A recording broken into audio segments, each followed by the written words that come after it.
Everybody just jumped back. They couldn't believe it. Oh, I don't believe it. What is it? When Little House on the Prairie came out, Michael Landon and Karen Grassle seemed to get along great. Nothing less than magic. They lit up the screen as Charles and Caroline Les, made us laugh and let us flee into the good life on the frontier. However, what was behind those touching scenes was an evil that no one could have imagined. She didn't say anything for decades until right now. It is shocking to hear that the actor who played Ma is finally telling her story. What she did, what they went through behind the camera will leave you speechless. From shocking abuse to unbearable stress on set, Grassle is letting the light shine on how her working relationship with Landon really is. It's not the same as the fairy tale on TV. What really took place on the Little House set? What did Michael Landon do that made us want to Karen to the edge? Don't leave until you hear the shocking truth about one of America's favorite TV shows. They didn't want you to see this side of Little House, but it's big in Hollywood. For almost 10 years, Karen on American TV, Grassle was the face of parenting. A kind, strong, pioneer woman who held the English family on Little House on the Prairie. But long before she was known all over the world as Caroline Les, the story of Grassle began in Northern California. He was born in 1942 and she moved to Ventura with her family when she was 5 years old. It called to me even when I was a child. To her. She went to a nearby dance school and quickly discovered that school shows were her true calling. After finishing high school, Ventura High School in 1959, she went through a lot of different schools. One of the most elite schools in the country. She first went to It's called Sophie Newcomb Memorial College. Managed the college at Tulane University from 1959 to 1960 before moving on to the Berkeley campus of the University of California. In 1965, she got her BA in both English and theater art from that school. But that was not all Grassle did. Because of how talented she was given a full tuition scholarship to the prestigious London Academy of Music and Drama. Art with drama. It was a part that changed my life. She got better in London and was ready to go when she got back to the US. Take over the stage. Karen's first jobs as an actress were all in theater. During the summer, she went to Stanford Contemporary Workshop and the Colorado Shakespeare Festival, where they played classical parts and leads that made her look like a real gift. She did her first paid job at the Front. Memphis, Tennessee has a street theater. After that, she went to New York City and spent a lot of time there. World of live and stock shows all over the country. She did more than just perform on stage. Grassle acted in original and PBS shows, and got parts in 3 network soap operas. She had her first Broadway show in 1968. Starred in The Gingham Dog, which was short but important. After that, she filled in for giants like Rosemary Murphy, Gloria Swanson, and Butterflies Are Free were all on Broadway, and Marino Sullivan shared the stage with them. The show took place at Denver's Ellich Theater in 1972. A show that was ruined by it was terrible when Dew died soon after the last show. Grassle had one of his most famous stage roles. In Shakespeare in the Park's production of Cymbeline, she shared the stage with Christopher Walken, Sam W., and William Dean. There was no denying how versatile she was, but her big break came when she tried out for the part of Caroline Les. People who watched TV didn't know much about her. But that changed very quickly. Karen got the part, and it would be the most important part of her career. The Little House on the Prairie began in 1974 and ran for 9 seasons that will never be forgotten. The way she portrayed Ma made a lot of people love her. The Grassland was where Grassle made her name on TV, but she didn't stop there. That's it. She had a special role on Gunsmoke in an episode called The Wing, right after filming The Little House pilot, playing one of the bar girls who gets caught up in a plan to kidnap someone. She then made appearances in movies like Harry. She played Kathy opposite Edward Herrmann and Wyatt Earp with Kevin Costner in War. Grassle also played a part in and helped write the scary NBC TV movie Battered, which was based on real events. Problems that women face. Away from the screen, she also became a strong advocate, fighting for federal funds for providing shelters, helping women who have been abused, and constantly working for the Equal Rights Amendment. She used her fame to shed light on the rights of women and never gave up the fight. She had a lot of TV roles, including The Prairie. Some of the TV shows she was in were Cocaine, One Man Seduction, Crisis in Midair, and Between the Darkness and the Dawn. She wrote that she was also a guest star on TV shows like Hotel, Love Boat, and Murder. She has even been on old talk shows like Dina, The M.V. Griffin Show, and The Mike Douglas Show, where she shared her warmth and charm with daily viewers. After the Prairie days were over, Karen for the second time, Grassle turned to theater. In Santa Fe, New Mexico, she helped start the Resource Theater Company. After that, she joined the Actors Company at Kentucky's Actors Theater of Louisville. She moved to in 2006. She has been in shows at the San Francisco Playhouse and the Ride Down Mount Morgan in the San Francisco Bay Area, as well as the Aurora Theater, Cabaret, and Theater Works. She played the lead in Driving Miss Daisy on a national tour.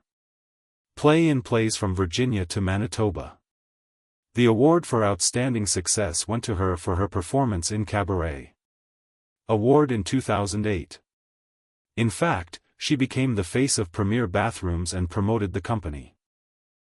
She showed grace and relatability even in commercials for goods that help the elderly get around. In the year 2021, Karen made a touching comeback in the movie Not to Forget, which was a strong drama about Alzheimer's sickness. She was in movies with Hollywood greats like Cloris Leachman and Louis Gossett Jr., Tatum O'Neal, Olympia Dukakis, and George Chakiris. Karen through it all. Grassle has stayed strong. She is a highly trained actress, a TV star, and a fierce activist for women. There is more to her story than just how she made it from the stages of London to the fields of America. It's a story about strength, survival, and ability that lasts forever. What did Karen Grassle do? Get the part that made her famous? When Karen Grassle got the chance to try out for the part of Caroline Less, she was thrilled. People called her Ma. She couldn't believe she couldn't share the screen with anyone soon. Besides Michael Landon, the handsome man who is best known for playing the charming Joe Cartwright on the famous TV show Bonanza. It was like a dream come true for Grassle, but that the dream would soon turn into a nightmare behind the scenes that hurt her deeply. Down on hope. After NBC promised to keep airing Little House on the Prairie, Michael Landon, who also was the executive producer, writer, and director of the movie and had full power over it. The process of casting. 47 women tried out for the part of his ideal wife. For the part of Caroline Less. His Shaw parody was one of the top candidates, and she would subsequently join the show in another way. But Landon picked Grassle in the end because he thought she looked like a pioneer woman. Back then, Karen Grassle didn't have much experience with movies or TV. She came from a long history of acting and had gone to college level training and a degree in theater arts, but not many movie roles. That didn't seem to bother Landon, who was Catherine, one of the players chosen because they have strong theater backgrounds and little Hollywood baggage. They are McGregor and Richard Bull. However, getting the right kids was the hardest part of the casting process. Lennon didn't want their girls to have stage mothers and work as actresses. He wanted the truth. He chose Melissa Sue Anderson by hand as Mary and Melissa Gilbert as Laura. On set, they were known as Missy and Half Pint. And because of rules against child labor, the Blair and Sidney Greenbush, who are identical twins, played the part of Little Carrie. The group looked wonderful. But there wasn't always good things going on behind those country smiles. The stress behind the scenes in between Karen Grassle and Michael Landon. Even though Michael Landon and Karen Grassle played the perfect in real life, their friendship was very different from how they were on Little House on the Prairie. Under the warm there were tensions on the frontier, which were caused by pay disagreements, power imbalances, and behavior that Grassle would later use the word demeaning. In the beginning of the show, Grassle was thrilled to work with Landon. People already knew him from his long-running part as the likable The Bonanza Show had Little Joe Cartwright. But what started out as exciting turned into something very scary very quickly. As Little House became more famous, Grassle felt that her work wasn't being properly acknowledged. Before the second season, she asked for a raise because she was sure she deserved it. But she later said that Landon turned down the request, saying that she said that her character wasn't very famous and that her pay should reflect that, comparing how much she was worth to that of the younger actors. The mood changed after this argument. Grassle says that Landon began leaving her out of important stories, not caring about her, and making her feel like she's not there. On set, were picked on. Insulting words and cold behavior made her less welcome. Ma's dream part had turned into it was emotionally draining and left a long shadow over a chapter that should have made or broken my career. But Grassle's not hard work wasn't the only thing that went wrong behind the scenes. Even though the outfits looked like they were from that time, shooting a terrible situation. The women in the group were wrapped in layers. Tights, coats with skirts, boots, and long dresses with eye hooks on the back. All the while filming in California's never-ending Sunday. The show was shot in Simi Valley, where temperatures often went over 80 degrees and in the summer, it went over 100°C. Allison Argrim, who played the wonderfully evil Nellie Oleson, talked about that it was over 100 degrees on her first day on set, and didn't even think about the bright lights that were used to shoot. She started to feel faint without food. Almost right away. While setting up a scene, she remembered feeling dizzy, but she didn't say anything because she was afraid someone might hear. I don't think she was strong enough to do the job. Her strength dropped as the day went on, to the point where she said things like it sounds like someone is talking from a hospital bed. She had trouble seeing, and then everything went dark. A doctor nursed her on set, and even though it was hard, she finished the day's shoot. She went on to become one of the most famous TV stars of all time. Bad guys of the time. She wrote that the heat and the heavy wardrobe were the real bad guys. John Michael Landon wasn't just playing, though. He also wrote, produced, and directed a lot of Little House. He wrote down ideas and even whole plays from his time on Bonanza. Some scenes of Little House on the Prairie were eerily like not only did the plot and dialogue of past Bonanza episodes come back, but so did the camera work. Heights. An episode of Bonanza from 1970 called A Matter of Circumstance was one of the most striking examples.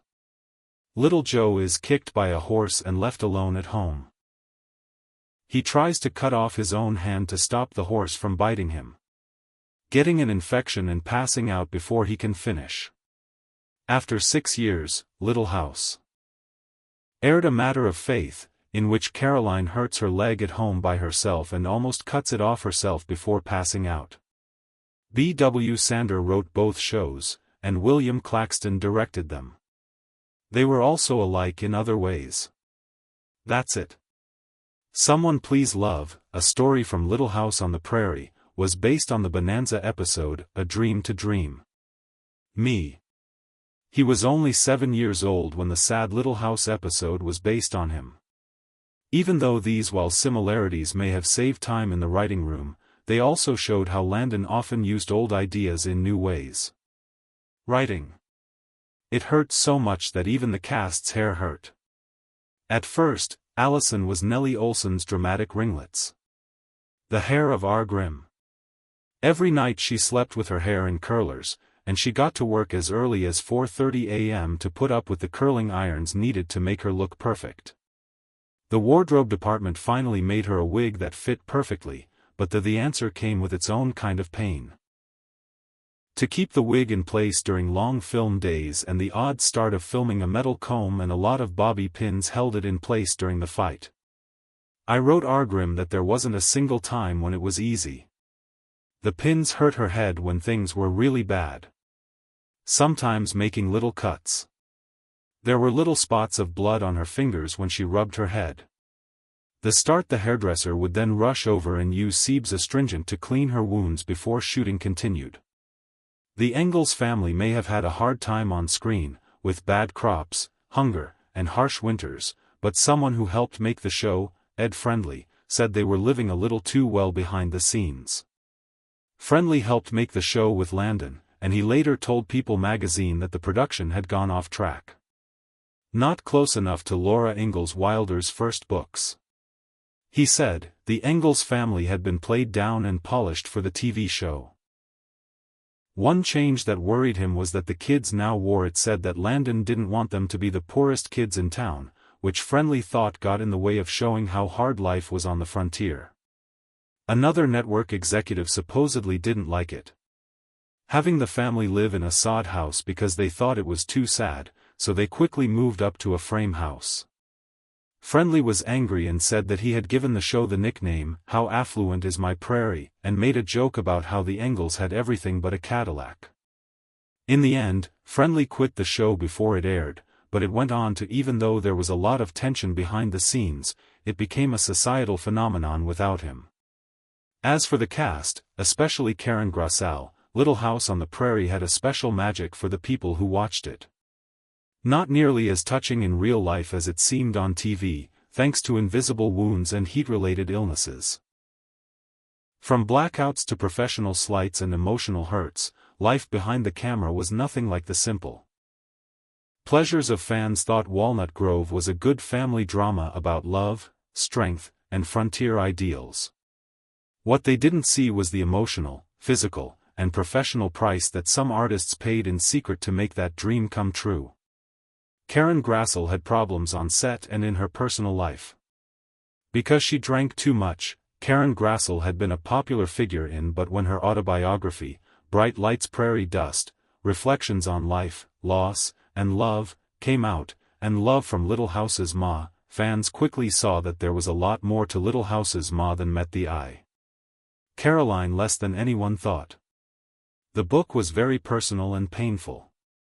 There was more to it than just a look behind the scenes at Little House on the Prairie. It was a lifetime of hardship, sadness, and Grassle had been writing in journals since he was 13 years old, trying to make sense of growing up with an alcoholic father.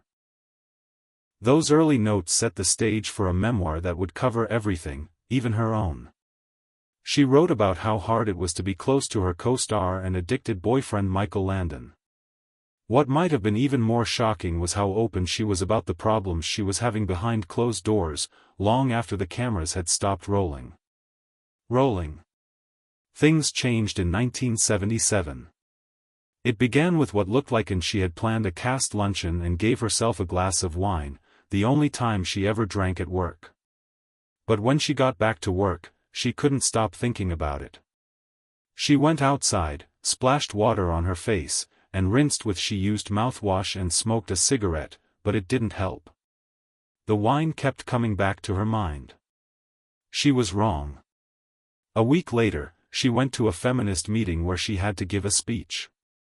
She was nervous, but she did it. Drank a little too much before the speech, which went on too long. She felt embarrassed.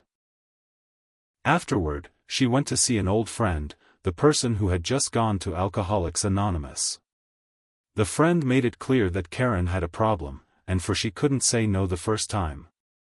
When she got home, she tried to quit, but she failed. One more night of drinking. The conversation was ruined, and there were more tears. Then the choice was made. She swore she would never drink again. She got help and stayed clean. A few months later, her father, who had been her first example of an addict, died of alcoholism. This was enough to remember her. She knew this disease would kill her, so she decided to live a clean, sober life. And determined to get her voice back. But while she was getting better, another silent fight was waiting for her. This time, it wasn't in a bottle, it happened on set. Karen Grassle finally breaks down. No one said anything about what Michael Landon did to her. When Karen Grassle first walked onto the set of The Little House on the Prairie pilot, she was going into uncharted land. She had a lot of experience in theater, but TV was the world was still new to her. And Michael Landon greeted her kindly. She said he was very kind and sensitive, and he led her with care, helped her, and gave her room to find her feet in those early days. At first, it felt like it was like the start of something magical, but the magic didn't last. It's been almost 40 years since the end of the popular show. Grassle finally told the truth about what happened behind the scenes, which shocked a lot of people. The world saw Charles and Caroline less as a loving rural couple, but Grassle and Landon were only friends. Happily ever after was not at all peaceful. She told the truth, Landon could be very mean. Lights Prairie Dust, Grassle said that the setting behind the scenes was much more dangerous than fans could have imagined. She told them about the gross jokes Landon told the cast and crew in front of them. He made fun of how she looked. Made fun of her facial reactions and told her she didn't deserve more money when she asked for it. The child players. The show had only started in 1974, after all. Even though it was getting more popular, Grassle was paid $2,000 to $4,000 per week, even when she was very famous. When she asked for a raise before the second season, Landon said no. He is said to have told her that her pay should represent the fact that she wasn't as popular as she thought she was. Grassle said she felt hurt because she was the co-star of a popular show and hadn't been trying to make unreasonable claims. All she wanted was fair pay. Things went from bad to worse after that. Changed. She saw that her scenes were being cut and that she was becoming less important in the story. Landon started to treat her differently. He ignored her and made fun of her behind her back most of the time. Crew members were often the ones who heard him. Jabs at her body and face. Grassle remembers being paralyzed and unable to confront him directly. Though she felt like she was stuck, she was used to that as a woman who worked in TV in the 1970s. She never thought to sharply push back against these kinds of put-ons, so she kept her head down and stayed put. She was polite and played the part of the good girl, hoping things would get better. But the meanness didn't end there. Landon could use very bad language on set. Grassle remembered him saying things like, "See ****, and making disgusting jokes about the bodies of women. The worst of it, she said, happened during their private one-on-one scenes and the sweet bedroom talks that fans loved. But they loved filming the times when the couple would flirt quietly while talking about their current problems. At some point, those scenes were too much to bear. Landon started making bad jokes while they were in bed. Being surrounded by men and bright lights, Grassle gave a lively account of what happened.